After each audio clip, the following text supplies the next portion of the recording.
everybody, I hope you had a lovely weekend and enjoyed celebrating VE Day on Friday. Let me know what you got up to, I'd love to hear about it. This week I'm just going to do 4 videos again because I'm doing the home calls this week on a couple of days, so I just thought it would give me a bit more time to get through those. But I thought it might be nice if on Friday maybe you could make your own pyjama school video of what we normally do, so things like the dough disco, maybe some handwriting. You could set some challenges for your friends. I think that would be really lovely if you want to have a try at that one. You don't have to share it, but you can just have a go if you want, and you can share it if you want. Maybe if you did want to send some in, I could put them on a video on here for next week. But don't worry if you're feeling a bit shy or if you don't really want to do that.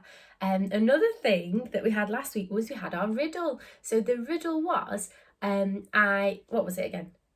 I'm full of holes, but I hold water well. Did you guys have a think about that? It was quite a tricky one, wasn't it? So the answer to that one was actually a sponge. Because if you think about it, a sponge has loads of tiny little holes in it, but it holds water really well somehow. But it tricks you, that riddle, because it makes you think, containers with holes in don't really hold water well at all. Things like a sieve, the water would just go through it. But with a sponge, it's a bit cheeky. I'll think of another riddle for later in the week, or I'll try and find one online. If you have any that you want to share, just let me know as well. Anyway, let's get on with our learning, and I hope you enjoy yourselves. Let's go. Find a space and let's have a big stretch up.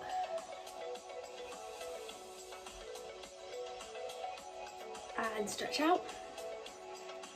Can you do little circles with your arms like this, like teeny weeny ones?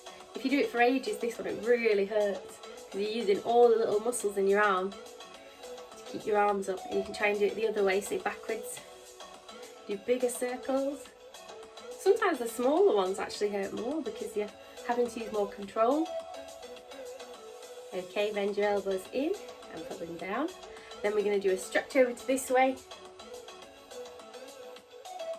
And a stretch over to this way. And what should we do for our warm-up today? I think we can hop on our legs. So get one leg and let's do a hop.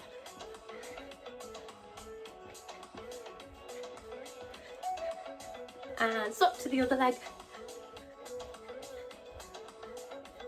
And get yourself a little toy, or you can use a shoe, or you can use a cushion, anything that you've got nearby, but something that won't break if you drop it. So I'm going to use Lima. And let's pass that object behind us. See if you do it a bit faster. Can you do it under your leg? And the other one. Woo. Like this. And the other way, I think we were going, let's go this way. I might be doing the same way, I think I've forgotten. And then should we throw and catch? If you're with somebody at home, you can throw and catch with them, otherwise throw and catch for yourself. Woo! Backflip Lima. It's doing somersaults. Whoa! Whoops! One last backflip. And I think we're ready to go. Let's get learning. I think we're getting pretty genius at our phonics now. We've got all of this learning that we've already done and a couple more of these tricky words as well. So should we have a quick look? I'm going to point, and can you help Jerry and me to sound out these sounds that we've done? Remember, the silver ones are phase 5, so they're a bit harder. I'll point and then I'll say them as well. O, oi, ow, O, f,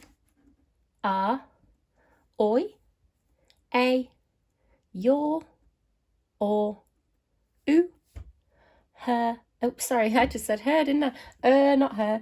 W, e, oo, ear, or. And then we've got 3 tricky words here from last week. So we've got like, come, and have. And down here at the bottom, it's not even on the screen, it's hiding there. What's this one? This trigraph spells I, doesn't it? So, Jerry, could you pass us the word for today that's the tricky word? So we've got here, love, L-O-V-E. The weird part of this, I'll just draw it on, is the O part, because it looks like it should be loave or love. something like that, loathe. This is the weird bit, but it's making an sound. So instead of saying I love you, you'd say I love you, or love you. I love you. Mwah. So we've got love there. We're going to put that as our word for the day, and I'll stick it on here now. Let me just get some blue tack wherever it's gone. Practice this word. You could draw a big love heart and maybe make a shape poem all the way around it, writing love, love, love, love, love, love, love, love, love, like that. That could really help you. So let's see what our sound of the day is. But before we find our sound of the day, let's remember from last week, we learnt the oi sound from phase 5, didn't we? So I've got 3 words under here today. There are 3, and one of them is an alien word. So the alien word is a fake word that's made up, but it's still got the oi sound in. See if you can find it.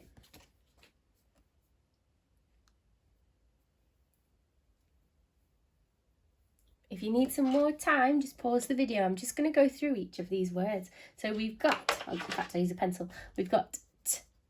Oi spells toy. B. Oi spells boy. And g. Oi spells gloy. So which one was the fake word? Well done if you said gloy. So these 2 are real words. This one's a bit of an alien word. I think there's actually a glue stick brand called Gloy, but it's not really a real word. It's just an alien word they've used for their product. So the sound we're going to do today. Oh, I love this sound. This is one of the sounds that really helps your reading, because when you know this sound, anytime you see it in a story, you're going to be like, hey, I know that. It's in loads of words. It's this one. Split A. So I'll stick that one there. Sometimes you see it like that with a curvy line. Sometimes you see it like this with a straight line. It's called a split A because it makes the same A sound as the one we learnt in phase 3, but it's split up. So there's got to be another letter here. So I'll show you what I mean by this. The way we remember that is called, is by saying the phrase make a cake. Make a cake. Can you see that sound anywhere in there? Well done if you've seen it there, and well done if you've seen it there. It's in 2 different things. Make a cake, 2 different words. Can you see in this part of A, it's separated or split up by another letter? The letter K is in between. And in this one as well, the letter K is in between. Can you see that? If you have a word like this, like lions and zebras have these, and horses. A, n. Main. So this time it's separated by the letter N. That's pushing those letters apart like that. When I was little at my school, I learnt it as being the magic E. So parents, if you're watching, you might have known that if there's an E at the end, it changes this vowel. But sometimes it's easier to just connect those letters and think, hey, they're teaming up. And they're making a split digraph, because it's still a digraph. There are 2 letters. That's where the sound di comes from, meaning 2. So there's 2 letters, but they're split up. So we've got a split A. I'm going to write some words down here with our A sound in. See if you can sound them. There we go. We've got 4 words which are written in red pen. Can you try to sound them out, please? You can pause the video now. And now I'm going to go over these. So we've got S, P, A, D. Remember to connect the A and the E with that curvy line so we know they're a split A. So S-P-A-D spells spade. So if you go to the beach at any point in the summer, you can dig up with a spade, can't you? You can use that. Or if you do some gardening at home, you might use a spade. This one is G-A-T. If you're sounding this one out, it spells the word gate, doesn't it? But imagine if you just do it like this. G-A-T-E. Gate? That doesn't make sense, does it? So if you read a word and it sounds super weird, try it as a split digraph. So gate, instead of the short A sound, can you make it the long A vowel sound? Gate. Next one. F-L-A-K. F-L-A-K. Flake. So this could be like a snowflake or like that chocolate bar called a flake that's nice and crumbly. The next one we've got is ch-a-s. Chase. Chase. So in our phonics PowerPoint this week, you might see Tom and Jerry. So Tom, the cat, is always chasing Jerry, trying to chomp him. So So he's running after him. That's what chase means.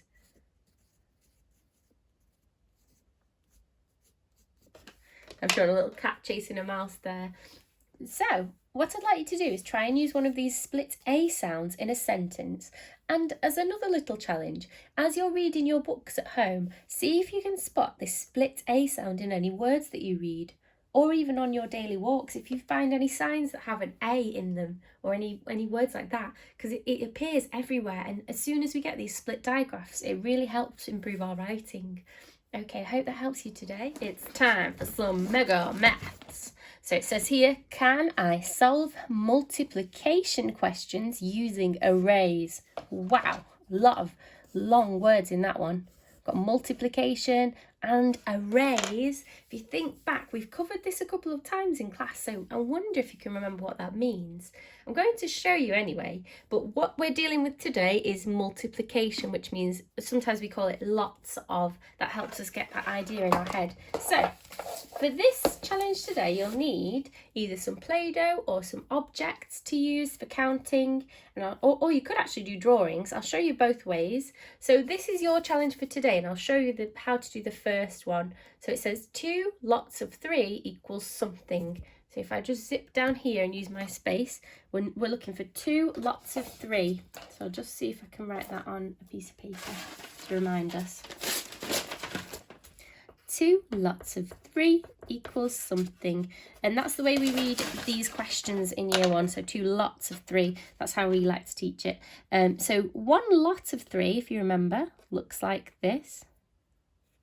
That's 1 lot of 3. A lot just means kind of like a group of 3. So we've got 1 group of 3 or 1 lot of 3.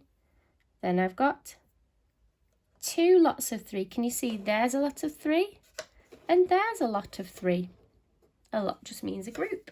So what is the answer to this if I've got 2 lots of 3? The way we find out is by counting up everything. So you go like this, 1, 2, 3, 4, 5, 6. So our answer to that is 6. So I'll show you what I mean by drawing it. I'm going to do exactly the same as I just did there, but instead of with Play-Doh, I'm going to do it with a drawing. So if you look closely at this first one, it says 2 lots of 3 equals something. I'm not drawing that symbol very nicely, actually. It's not clear. So 2 lots of 3 is something. I'll draw 1 lot of 3. 1, 2, 3, not too big. And then I'll draw another lot of 3. 1, 2, 3. Okay, so it's still the same answer. It's still 6. And that is what is called an array. An array means just a picture that shows us the calculation for multiplication like that. So it's usually circles, it can be squares, but it's just a really neat row. So it's really neat rows to show us the calculation. So what I'd like you to do today is try to solve all of my different calculations. You can use Play-Doh to start with, but I'd like you to try and draw the lots of each number. So the one thing that sometimes children do that's not correct is they'll do, so for example, if we're doing this one, 3 lots of 4, they'll get a bit confused and just draw 3 circles, 1, 2, 3, and then 4 circles like that, because they'll think, oh, I've got 3 there and 4 there, but that's not correct. That's if we were doing add. So don't let it trick you. Don't let your brain get tricked and try to do add. This is not add. This is multiplication, where we're talking about lots of. Okay, so instead of 3 add 4, we're doing 3 lots of 4. So we're not going to use 3. We're just going to use 4, and we're going to do it 1, 2, 3 times. Okay. So I hope that helps you. I'll just talk you through the different ones we've got. So we've got these first calculations. They're the same as the ones on the sheet we sent out this week. I've just written them up here. This is a mixture of the slightly easier sheets and the slightly harder sheets, but they're both quite a good challenge. So we've got 3 lots of 4 is something, 4 lots of 2 is something, 5 lots of 3 is something, 2 lots of 6 is something, 6 lots of 4 is something, 5 lots of 4 is something, 5 lots of 5 is something, 3 lots of 6 is something, and then at the end it says, what multiplication calculation can you see here? So instead of giving you the question and getting you to draw the array, I've given you the array, and I want you to tell me a question that could go with it, or a calculation like this. So that's quite a tricky, twisty question there. I'll leave that on and let you have a go at it. and then what I'm going to do is I'll write the answers on after. So have a look now and pause the video because I'm just about to show you the answers, okay? Good luck, guys. 3 lots of 4, we've got 1 lot of 4 there, 2 lots of 4, 3 lots of 4, and when you count it up it's 4, 8, 12, which is our answer, number 12. Then we've got 4 lots of 2, 1 lot of 2, 2 lots of 2, 3 lots of 2, 4 lots of 2. A quick way to count this is you can do it like this: 1, 2, 3, 4, 5, 6, 7, 8, or you can go 2, 4, 6, 8, because we're all getting really good at our counting in twos now, I bet. If not, just keep practicing, we'll get better and better. This one, 5 lots of 3, so I've got 1 lot of 3, 2 lots of 3, 3 lots of 3, 4 lots of 3, 5 lots of 3. So we've got 5 lots of 3 there, which you can count it down like that because there's a 5 there, 5, 10, 15, or you can go 1, 2, 3, 4, 5, 6, 7, 8, 9, 10, 11, 12, 13, 14, 15. Try to find the quickest way of counting carefully.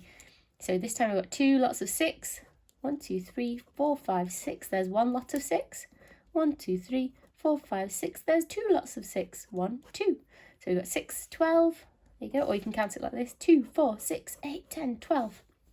Next one, we've got 6 lots of 4, 1 lot of 4, 2 lots of 4, 3 lots of 4, 4 lots of 4, 5 lots of 4, and 6 lots of 4. And I know the answer to this one is, well, I can count it in twos like this: 2, 4, 6, 8, 10, 12, 14, 16, 18, 20, 22, 24. Give yourself a tick if you got that.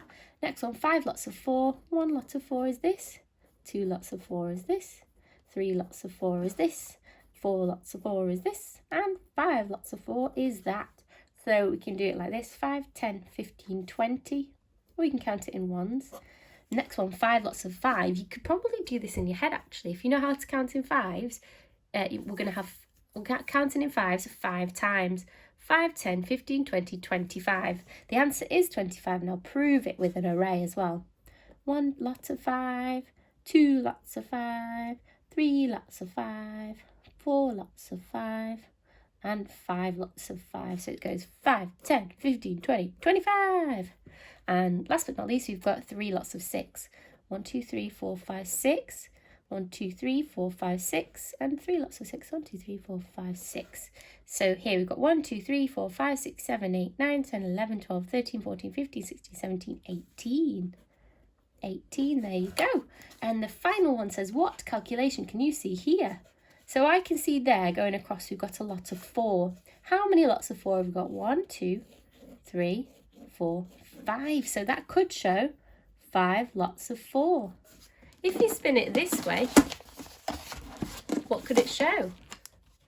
If we're going this way instead, we've got a lot of 5. 1 lot of 5, 2 lots of 5, 3 lots of 5, 4 lots of 5. So as well as being 5 lots of 4, you can also have 4 lots of 5. It's like a lazy swap, isn't it? Like we do in addition. In multiplication, like that, you can do the same thing. You can switch the numbers and swap them. And an array is a really good way of seeing that.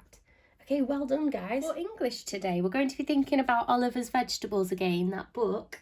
But this week, we're going to work on writing our own version of that story. So what we're going to do is think about the vegetables that we're going to try in ours, because in our story, we can change it. So it's about, you could even make it about you going to one of your friends' houses to try their vegetables. Maybe your character only eats chips as well. So what we're going to do is design the garden that they're going to visit. So I'll get my colouring pencils out, and I'm going to do a nice little I'm going to do one of those bedding boxes that we use to plant things in. So you might remember in the allotment at school we've got a couple of these, haven't we? Our little plant boxes where we've got things, and then I'll do a little path coming down. Try and make it look a bit 3D. So you can draw your different things that you've got in your garden. I'm going to do a little fence at the back as well.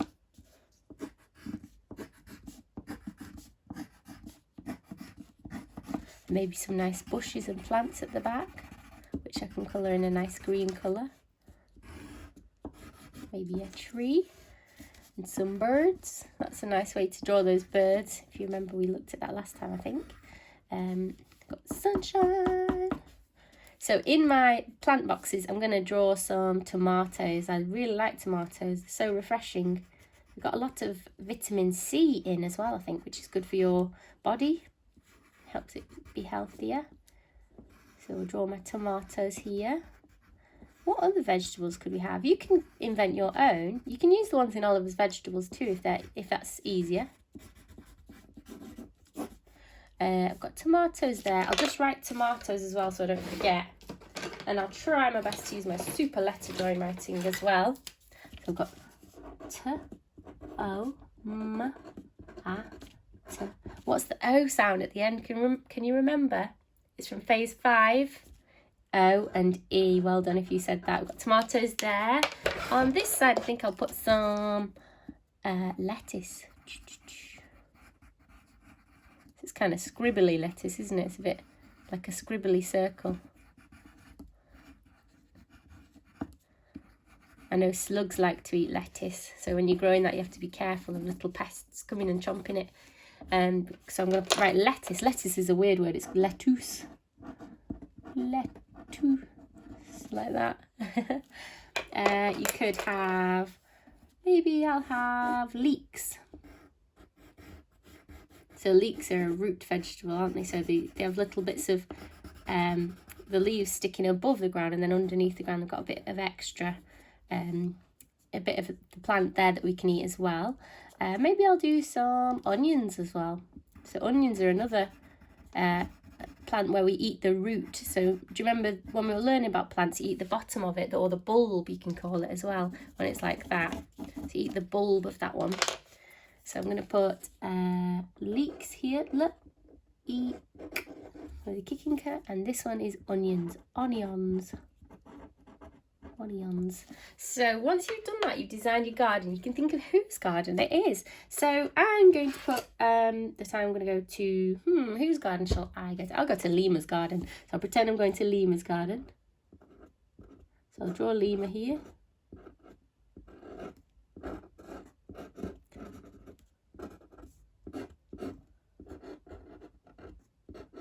But you can choose your friend, whoever you want to. You can pretend you're going to visit their garden.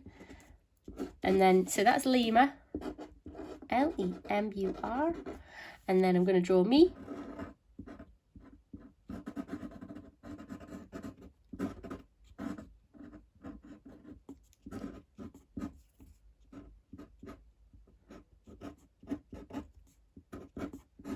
Going to see him.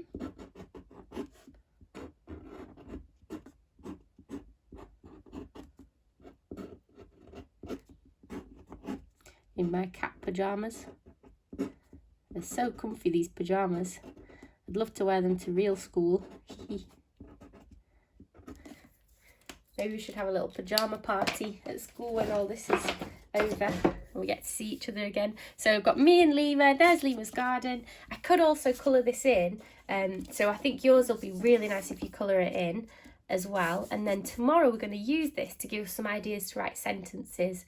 I hope that helps you guys, and don't forget to share yours if you want to on the blog or just on Twitter, or if the comments are working here you could show it there too. Good luck! For topic today, I've got a little video for you to watch that tells us all about the life cycle of a plant. So how it starts from a little seed and then grows into a plant, and how that cycle begins and carries on. So I'll put the link in the description below. It's the same one we've sent out for this week's work as well. So your challenge for topic today is to watch that video, and you can try and either write about it or tell somebody that you live with about your new learning. Okay, I hope that helps. In fact, what I'd like to do is show you some of my plants that I've got in my house, so you can see what plants turn into as well. So this is where my chili plants are up to. Can you see on this one here, its seed is still attached to the leaf, because that's where it's grown from. So I didn't realise this, but the seed grows up with the leaf on some of them and then falls off. So this is the other one. Again, we've got 3 little seedlings here that are leaning towards the window so that you can get the light. They've grown really nicely. I'm excited to see what they turn into. I think these 2 are my favourite plants that I've got in the house. So this one is a really cool one because it grows little tiny oranges, and they've started to go orange now actually. They start like this. Can you see that green one there? And then they get bigger and bigger and more ripe until they're ready to drop off. And then you can eat them. They're really sour though. I'll show you what they look like in a moment. This one is called Aloe Vera, and it's a plant that grows usually in hot countries. And if you break off little bits, I'll just show you. It's got this kind of gooey gel inside like that that's really good for your skin, so you can put it on your skin and it'll give you a bit of a moisturize. So I'll just show you now what happens when I chop one of these oranges as well. I think I'll pick this one because it's nice and big. Ooh. Okay, let's give it a chop. So here it is on the plate. You can see its skin starting to come off. So when I just go like that, you can see it looks like a teeny weeny orange. If I slice it down the middle, it might be easier to see as well. There you go. So you can eat these. They're just very sour, that's all. So what I like to do is I'll put them in like a cup of water, and it'll just flavour the water and make it really refreshing. Are you growing any plants at home? If you are, I'd love to see. Did you like seeing my plants? I'm really proud of that citrus one that's grown, you know, the one with the tiny oranges, because I think because they're in that window getting loads of light, they're quite happy there. Remember, that's what plants need, isn't it? So they need sunlight and water. Some of them need to be quite warm as well, and they all need a bit of time as well. They don't just grow like that. I hope that you've enjoyed today's learning, and I will see you tomorrow. Take care. Bye.